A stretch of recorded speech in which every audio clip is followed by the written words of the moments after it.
Bienvenidos nuevamente a nuestro canal de YouTube de Medicina Crítica y de Emergencias Médicas. Hoy les traemos un tema importante en la medicina de emergencia, que estaremos hablando de las enfermedades infecciosas, en este caso de enfermedades emergentes y reemergentes, como es el caso de la leptospirosis en salas de emergencia. La leptospirosis es una enfermedad infectocontagiosa que es de extrema frecuencia como tema de acudir a las salas de emergencia por padecer este tipo de enfermedad. Por tanto, los aspectos importantes de esta enfermedad creemos que todas las personas lo deben conocer, y por eso queremos traerle acá este video y compartir nuestra experiencia con ustedes, para así todos ampliar nuestros conocimientos sobre este tipo de enfermedad. Primeramente, si te gusta este tipo de videos, te sugiero que le des un fuerte like, que compartas nuestro contenido y que por supuesto te suscribas a nuestro canal de YouTube y actives la campanita para que YouTube siempre te notifique cada vez que subamos nuevos videos y nuevos contenidos a la plataforma. Así, de esta forma podrás estar al tanto de nuestro contenido y por supuesto seguir aprendiendo de medicina crítica y de emergencias médicas. Sin más, comenzamos con nuestro video. Lo primero que debemos conocer sobre la leptospirosis es que es una enfermedad infecciosa común en el hombre y en los animales, sobre todo los animales que son de sangre caliente. Estos animales en muchos lugares se conoce como la enfermedad del ratón, cuando realmente es una enfermedad que la puede padecer el ratón, el gato, el perro, en fin, los animales de sangre caliente. La leptospirosis pertenece al género la leptospira. La leptospira, que viene del griego lepto, que significa delgado, y espira del latín, que significa espiral. La leptospirosis se considera que es una zoonosis de distribución mundial que afecta, por supuesto, a diversas especies de animales salvajes y algunos animales domésticos también, como ya habíamos dicho anteriormente. Esta parte es importante que la conozcan, porque el conocimiento de que también los animales domésticos pueden contraer la enfermedad es muy importante. Solamente pensamos que son los ratones, los roedores, los que padecen la leptospira, y no, los animales domésticos como el gato, el perro, hay que recordar que también la pueden padecer, se pueden enfermar y nos pueden enfermar a nosotros también. Según la etiología, se dice que los agentes causales son microorganismos del género Leptospira. Por supuesto que el género Leptospira comprende 23 serogrupos y más de 180 serotipos.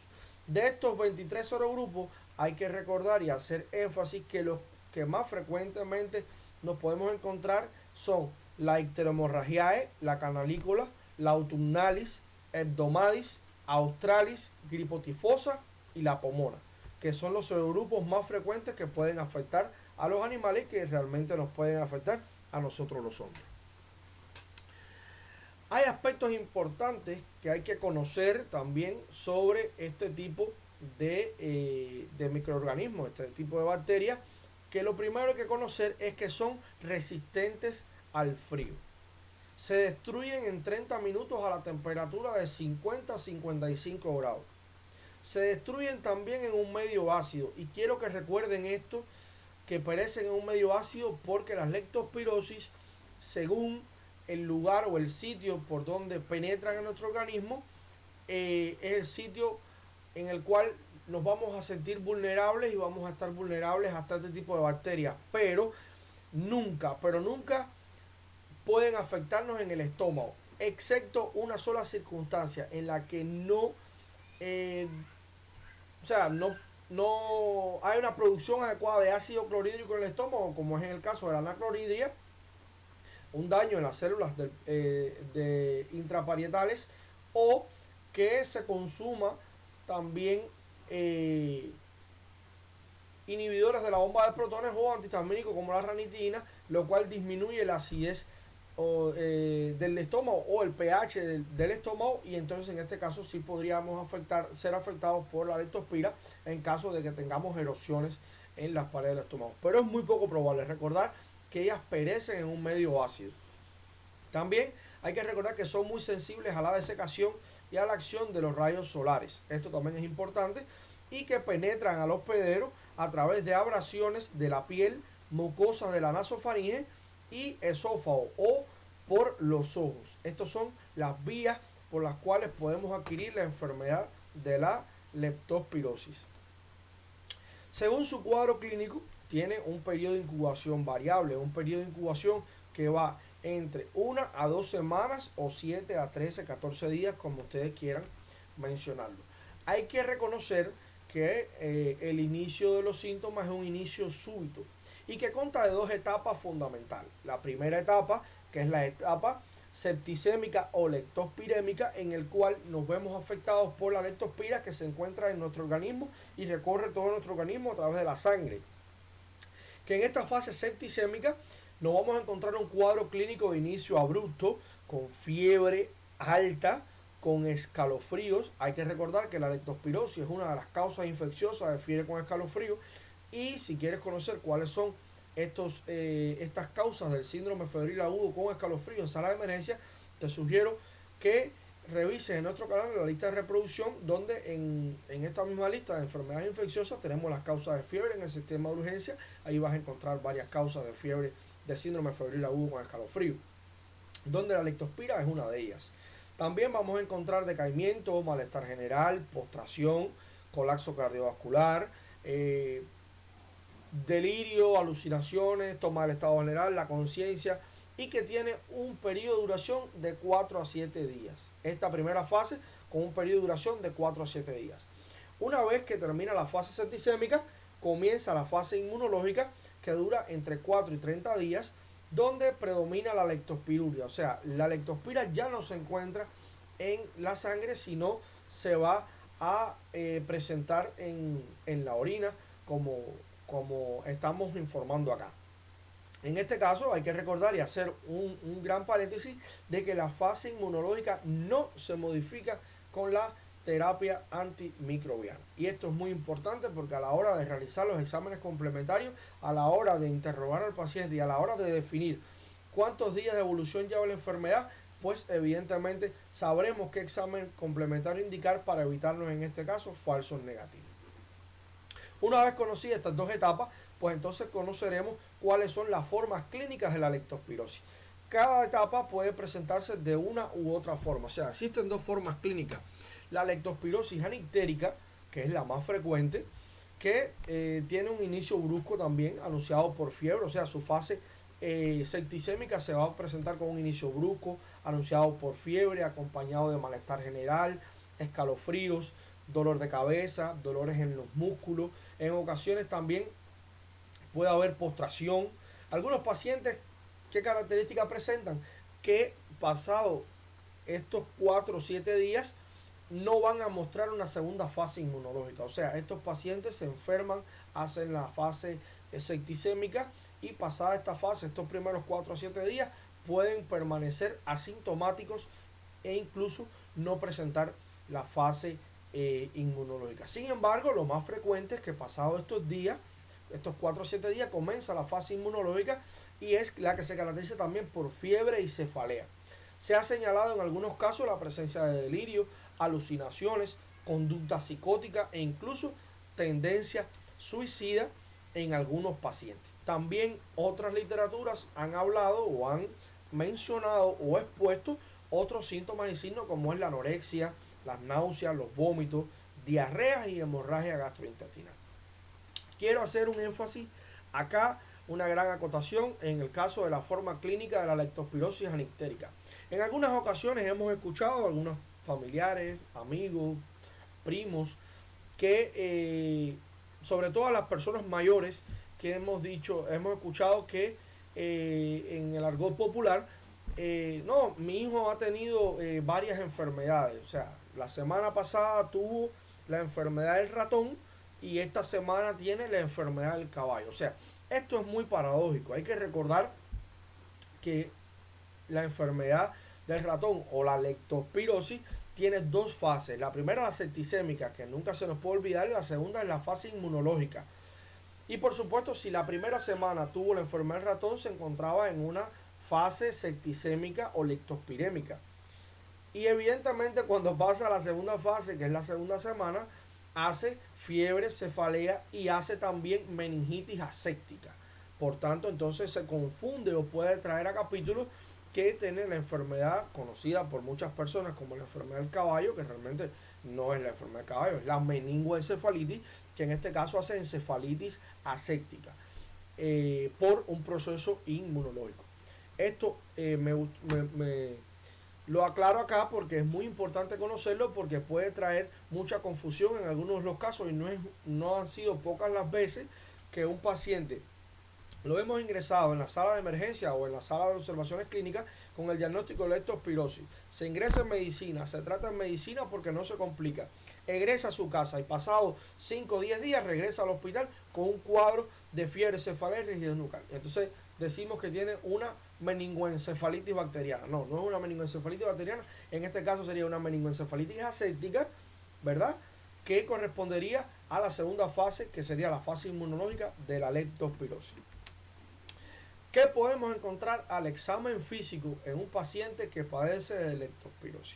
Lo primero es que al examen físico podemos encontrar o muy pocos síntomas o podemos encontrar un paciente polisintomático. En este caso podemos encontrar hipersensibilidad muscular, sobre todo en la región de las pantorrillas, en la parte muscular de las pantorrillas hay una hipersensibilidad muscular que es extraordinaria. En este caso los pacientes pueden incluso llorar del dolor. También podemos encontrar hipersensibilidad en el raquis y en la región lumbosacra y en la región abdominal. Podemos encontrar a un paciente con un cuadro de adenomegalia, en este caso adenopatía generalizada. Puede ser cervical, supraclavicular, puede ser axilares, inguinales. Todo esto al examen físico.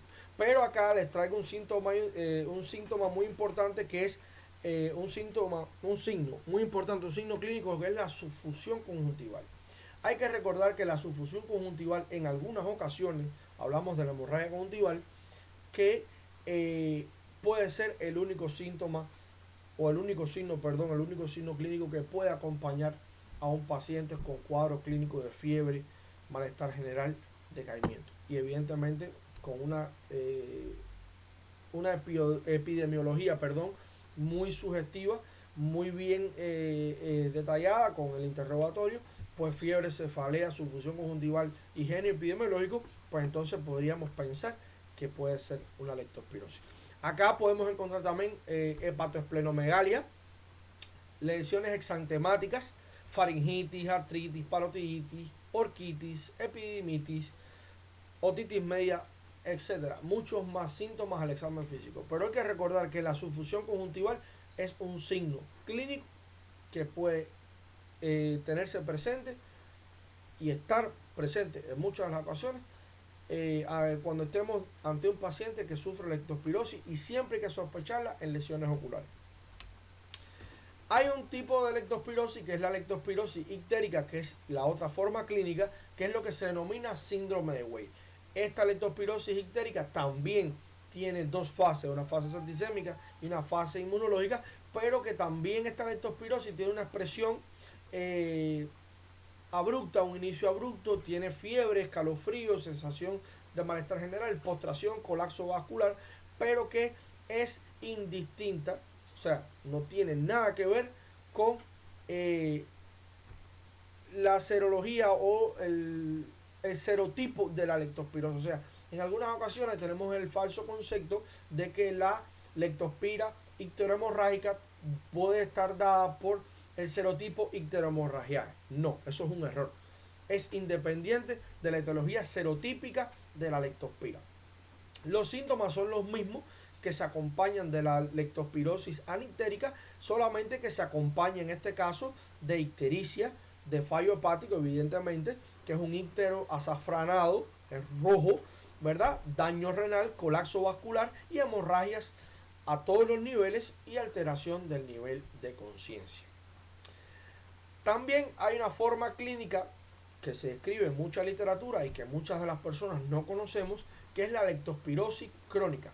En este caso, los pacientes pueden presentar diversos síntomas y signos como la fatiga crónica, cefalea, parestesias, parálisis, síndrome obsesivo compulsivo, depresión, encefalitis parainfecciosa, afección hepatobiliar, urinaria y cardiovascular, así como uveitis e iridociclitis en los pacientes.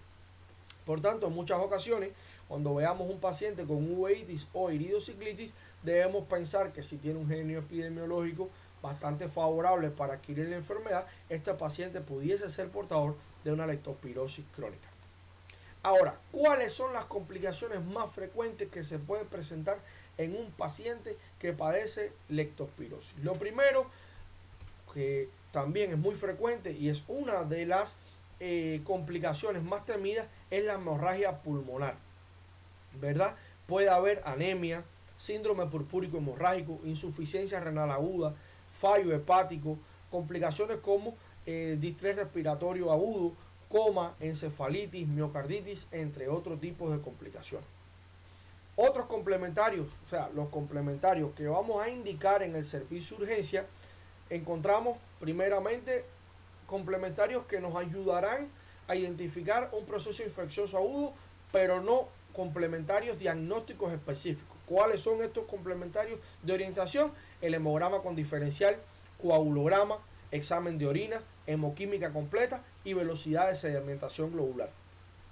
Ahora, una vez que tengamos alta sospecha de leptospira, una vez que tengamos un genio epidemiológico positivo, examen clínico sugestivo de leptospirosis, pues vamos a ir a los exámenes de confirmación.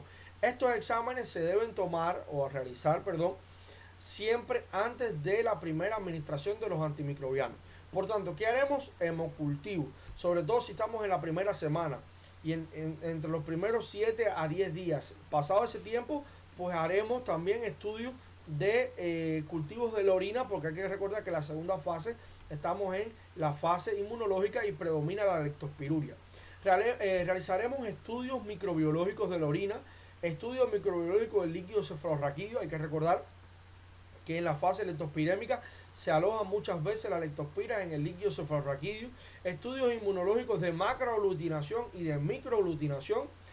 Haremos también exámenes de dipsticks, inmunofluorescencia indirecta y aglutinación en microcápsulas. Estos exámenes de confirmación no es más que la confirmación directa de que estamos ante un evento de leptospirosis, o sea, es la identificación del agente causal. Hay que recordar que en muchas ocasiones, sobre todo en los médicos que están en formación, se le realiza preguntas de exámenes sobre cuál es el examen ideal que usted realizaría para diagnosticar la leptospirosis. Muchas veces las respuestas son hemograma con diferencial, conteo de plaquetas. No. Cuando se pregunta o se cuestiona cuáles son los exámenes de confirmación, son los exámenes encaminados a identificar el agente causal de cualquier enfermedad infecciosa. Otras complicaciones: insuficiencia renal, hepatorrenal, hemorragia gastrointestinal, síndrome de hemorragia intrapulmonar grave, shock séptico, ARDS, coagulación intravascular diseminada. Son otras de las complicaciones que se pueden presentar en cualquier paciente que sufra de leptospirosis. Ahora, hay una complicación específica que ya la había comentado inicialmente, que es la afección pulmonar en la leptospirosis, que es muy frecuente y se produce por hemorragia intrapulmonar grave.